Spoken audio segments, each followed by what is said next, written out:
Hello everyone, welcome back to my channel Neha's academy. कैसे हैं आप सब? होपफुली आप सब बहुत अच्छे होंगे। तो आज हम बात करेंगे मोनोपोली एंड ओलिगोपोली के बारे में। तो अभी हमने कुछ दिनों से शुरू किया है डिफरेंट सीरीज, जिसमें हम बात कर रहे हैं छोटे छोटे टॉपिक्स के बारे में। क्योंकि कई बार ऐसा होता है कि टॉपिक्स हमें पता नहीं होते, तो हम पूरी बड़ी बड़ी वीडियोस देख लेते हैं ताकि उस टॉपिक को क्लियर कर पाए।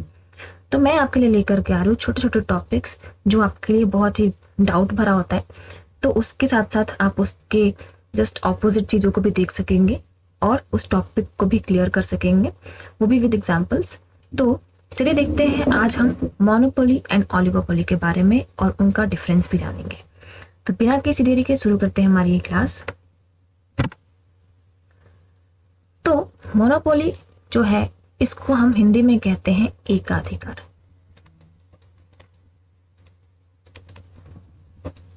और ओलिगोपोली को हिंदी में कहते हैं अल्पाधिकार।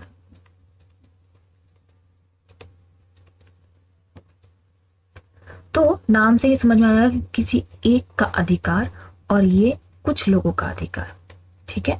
तो पर सिर्फ नाम से आप इसको डिफाइन अगर करना चाहें तो भी कर सकते हैं, लेकिन हम देखते हैं कि मोनोपोली कहते किसको है। A monopoly is a market structure where a single company produced goods with no close substitute। मतलब कि ये मोनोपोली एक ऐसा मार्केट स्ट्रक्चर है जहां एक सिंगल कंपनी काम करती है, मतलब सिंगल कंपनी प्रोड्यूस करती है गुड्स को बिना किसी सब्स्टिट्यूट के। इसका एग्जांपल अगर हम देखें तो आप देख सकते हो railways. Railways is a best example for monopoly. क्यों? क्योंकि आपके जो भी आप देखते हो इंडियन रेलवे जो है, इंडियन रेलवे में सिर्फ रेलवे का जो भी है मोनोपोलिस्ट है।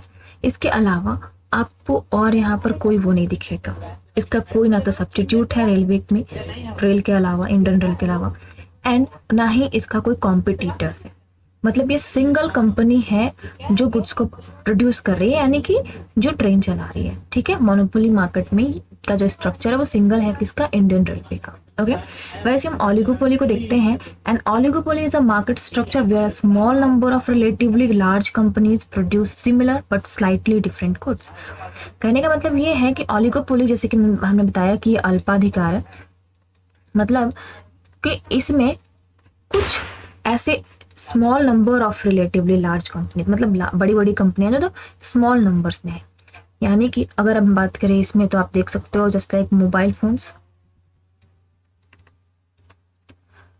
फोन्स में आप देखोगे कि बहुत ही कम नंबर्स होते हैं जो कि लार्ज कंपनीज होते हैं, तो ये बहुत कम कंपनीज हैं जो कि सिमिलर प्रोडक्ट तो करती है प्रोड्यूस, लेकिन slightly different goods. Just like iPhone की बात अगर हम करें तो आईफोन भी एक मोबाइल फोन ही है। एंड उसके कॉम्पिटिटर्स में कौन कौन है, जो भी आपके पास आप देखते हो, one plus, Samsung. I know कि ये सब एक दूसरे से बहुत डिफर है। आईफोन के आज जितनी डिमांड है उतनी इनकी नहीं है, पर फिर भी ये सब एक दूसरे के कॉम्पिटिटर है। ये मोनोपोली स्थिति में नहीं आ सकती। क्यों? क्योंकि यहाँ सिर्फ एक मोबाइल फोन की कंपनी नहीं है, बहुत सारी है, यानी कि ये ओलिगोपोली में आ सकता है। वैसे ओलिगोपोली में जो है, जो small number of relatively large companies हैं, तो ये सिर्फ 2 to 10 होते हैं। ये सिर्फ एक एग्जांपल दिया मैंने मोबाइल फोन्स में, वैसे कंपनीज बहुत सारी होती हैं, तो ये ओलिगोपोली में फुल्ली नहीं आ सकता, ठीक है। बट फॉर एग्जाम्पल हम ये बात कर सकते हैं कि ओलिगोपोली में जो है मोबाइल फोन्स की कंपनीज आ सकती हैं। क्यों? क्योंकि यहाँ पर ये जो मार्केट स्ट्रक्चर है वो small number of relatively large companies के बारे में बात कर रहा है, ऐसे छोटी मोटी कंपनीज के बारे में बात कर रहा है, मतलब जो एक दूसरे से कम्पीट कर रहे हैं, सिमिलर गुड्स तो प्रोड्यूस कर रहे हैं, लेकिन थोड़े उनमें जो डिफरेंसेस होते हैं। लाइक आप फोन को जैसे मैंने बताया आपको, उसमें देखो बहुत सारे डिफरेंसेस होते हैं। आईफोन में कुछ अलग चीजें हैं, तभी तो लोग उसको प्रेफर कर रहे हैं। वन प्लस थोड़ा सा अलग है, तो इसलिए लोग उसको थोड़ा कम प्रेफर दे रहे हैं, राइट। तो ये दोनों चीजें आई होप आपको समझ में आई होंगी कि इनका डेफिनेशन क्या है। तो अब हम बात करते हैं इनका डिफरेंस के बारे में कि ये दोनों एक दूसरे से किस तरह से डिफर करते हैं। देखिए, बेसिस फॉर कंपैरिजन रखा है कि कौन कौन से बेस पे हम डिफरेंस निकालेंगे मोनोपोली एंड ओलिगोपोली। तो मीनिंग में monopoly is a form of market structure where only one seller sells मतलब सिर्फ एक सेलर है जो कि प्रोडक्ट को सेल कर रहा है। और वही चीज ओलिगोपोली में जो है वहाँ यहाँ पे फ्यू फॉर्म्स ऐसे हैं जो कि सेलर हैं, जो होमोजीनियस और डिफरेंशिएट प्रोडक्ट को मार्केट में compete करते हैं एक दूसरे से। ठीक है, फिर क्या है नंबर ऑफ प्लेयर्स, तो मोनोपोली में ओनली 1 नंबर प्लेयर्स, जबकि यहाँ पर 2 to 10 है। वैसे ही प्रोडक्ट का डिफरेंशिएशन में इसमें बहुत ज़्यादा होता है और इसमें चांसेस बहुत कम होते हैं। वैसे कंपटीशन में भाई मोनोपोली अकेला है, इसको कोई compete नहीं कर सकता, लेकिन ओलिगोपोली में कुछ है फर्म्स, इसलिए इसमें लिटिल कंपटीशन भी होता है। प्राइसेस में ये हाई प्राइसेस चार्ज कर सकते हैं, क्यों? क्योंकि अब इनका कोई कॉम्पिटिटर है नहीं, उन्होंने कोई सब्स्टिट्यूट दिया नहीं है, तो ये जितनी मर्जी उतनी अपने मन मुताबिक ये प्राइसेस चार्ज करते हैं, क्योंकि कोई इनके कंपटीशन में नहीं होता। और वहीं ओलिगोपोली में फेयर प्राइसेस चार्ज किए जाते हैं, क्यों? क्योंकि इनका जो प्राइस है वो इसलिए फेयर प्राइस है क्योंकि कंपटीशन है। अगर किसी एक ने यहाँ पर ज़्यादा लेने की कोशिश करी तो वो तुरंत दूसरे सेलर के पास चले जाएंगे जो कि बहुत सारे कंपटीशन में है इनके पास, तो इसीलिए ये फेयर प्राइसेस चार्ज करते हैं। वैसे ही कंट्रोल ओवर प्राइस, तो मोनोपोली का वेरी कंसिडरेबल है, उनका कंट्रोल जो है प्राइस पे वो कंसिडरेबल है, लेकिन ओलिगोपोली का थोड़ा सा है।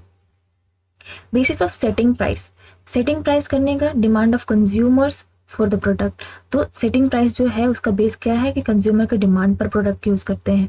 और वही जो ओलिगोपोली है ये जो है प्राइसेस कैसे सेट करते हैं, कॉम्पिटिटर्स की प्राइस पे। मतलब आप देखोगे मार्केट जा रहे हो और वहां पर अपने देखोगे कि हर किसी, अगर सब्जी मंडी में गए हो तो वहां पर हर किसी के पास का सब्जी का एक जो है मार्केट जो है वहां पर प्राइसेस सबकी इक्वल लगभग रहती है। कॉम्पिटिटर्स हैं सब, लेकिन उन्होंने एक सेट करके रखा है कॉम्पिटिटर्स के प्राइसेस के अकॉर्डिंग, राइट? मतलब अगर आपको लौकी 20 रुपए kg मिल रही है तो वहां पर जितने भी हैं वो सब 20 के आसपास ही रखेंगे, क्योंकि उनका कॉम्पिटिशन ऐसा है। और वही चीज अगर मोनोपोली में देखा जाए तो ये अपने हाई प्राइसेस भी चार्ज कर सकते हैं, कंज्यूमर्स की डिमांड पे वो प्रोडक्ट का यूज करते हैं, ठीक है, तो वो उनके अपने मन मुताबिक वो प्राइसेस चार्ज कर लेते हैं।